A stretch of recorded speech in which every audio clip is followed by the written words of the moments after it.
The Daily Telegraph once commented that Canadian writer Margaret Atwood is genuinely inventive rather than merely clever. If you have read any of her books, or all of them, you know the Daily T was right on the literary money. Margaret Atwood is a poet, an essayist, an award-winning author, passionate environmentalist, and simply one of the greatest writers in the Canadian canon. Her not yet published children's book is called Wandering Wenda and the Widow Wallop's Wonderground. Watchery.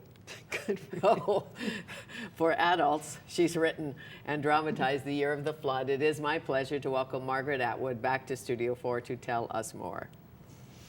What a marvelous title. Well, it's the W words.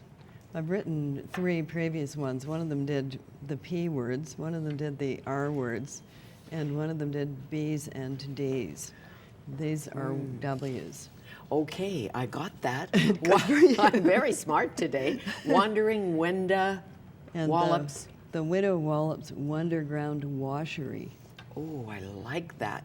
And we'll be able to read it in August? August, yes. Okay. Now, back to the Daily Telegraph and what they said about you. Genuinely inventive rather than merely clever. You agree? Merely clever in England is quite a put down.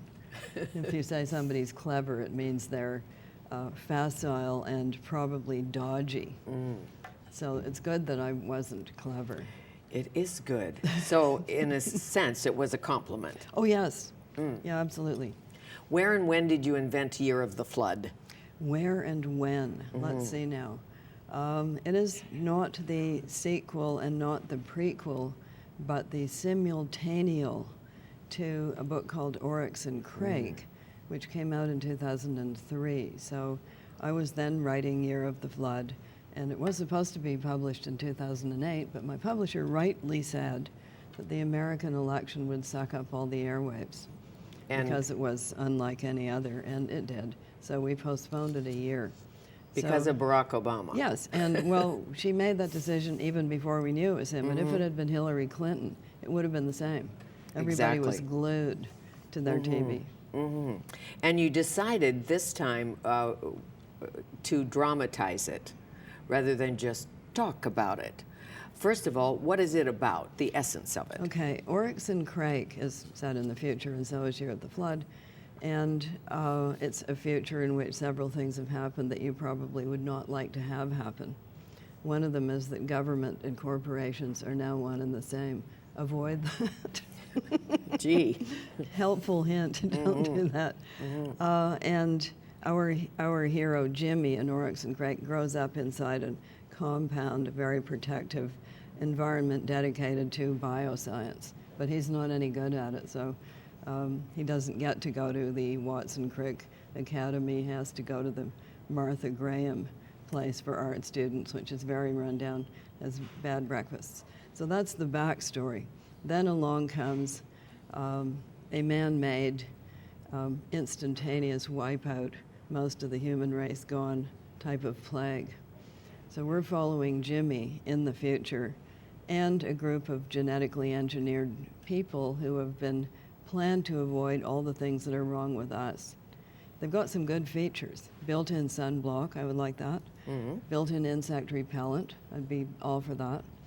They're completely vegetarian, and they can eat leaves like rabbits. So the veg nows. They don't have to have agriculture. They don't have to have the fashion industry. They don't have to have clothes. But the best thing of all is romantic angst is a thing of the past. There's no more, I can't go out with you because I'm washing my hair. No more of that, gone. Because they're, they're seasonal like deer. So they come into season, everybody has sex. They go out of season. Done. Done.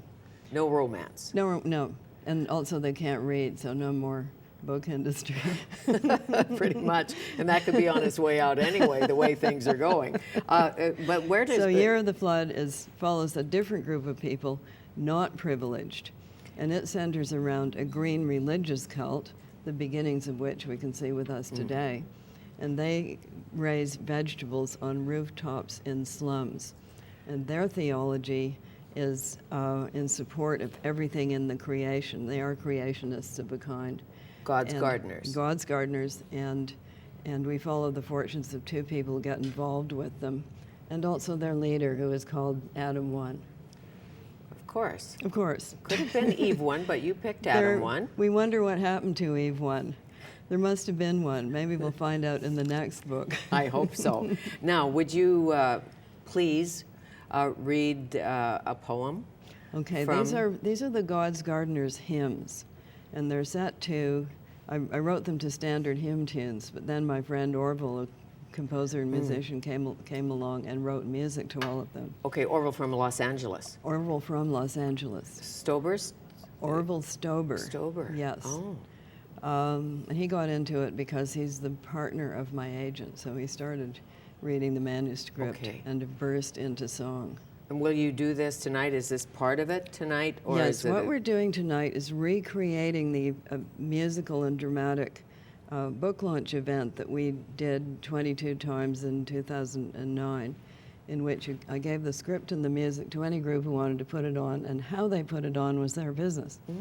And how they put it on in Vancouver was quite wonderful, because they used only three singers. Some of them used 25. Only three, and they did sort of Andrews Sisters rendition of this.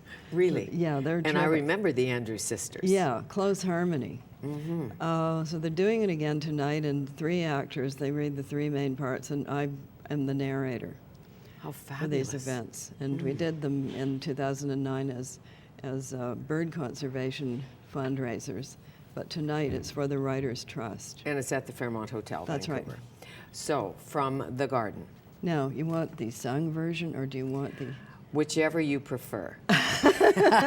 Maybe I'll sing you a verse and then read the rest. Please, I would love that. This is what we sang as we came down the aisles of English cathedrals, because that's where we did them in England.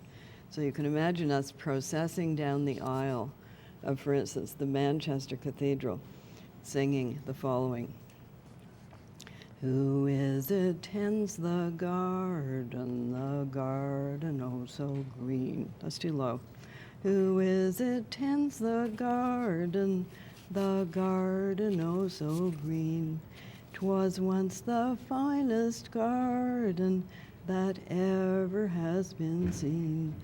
And in it God's dear creatures did swim and fly and play. But then came greedy spoilers and killed them all away. And then it goes on. And all the trees that flourished and gave us... And all the trees that flourished and gave us wholesome fruit, by waves of sand are buried, both leaf and branch and root. And all the shining water is turned to slime and mire, and all the feathered birds so bright have ceased their joyful choir. O garden, O my garden, I'll mourn forevermore, until the gardeners arise and you to life restore. You are so brave without a pianist or anything. You know, after the age of 70, who cares? Who cares? Well, you make that's an idiot exactly out of yourself. It actually doesn't. when Ben Heppner comes or any of the others. Well, he's a singer. He's a singer. They will never sing. But when the poet comes or the writer, she sings. Nobody's expecting me to sing well. It's like what Dr. Johnson said about female preachers. It is like a dog walking on its hind legs. It is not done well, but we are amazed that it is done at all. So no Susan Boyle you. We will come back with Margaret Atwood, the iconic Margaret Atwood, The Year of the Flood. It's a novel, and of course she's written 20? How many? I think it's 13 novels. 13 and 17 books of poetry. Well, depending how you count. Something like that. I'm going to do the Mimeo magazines. Wandering Window will know. We'll come back.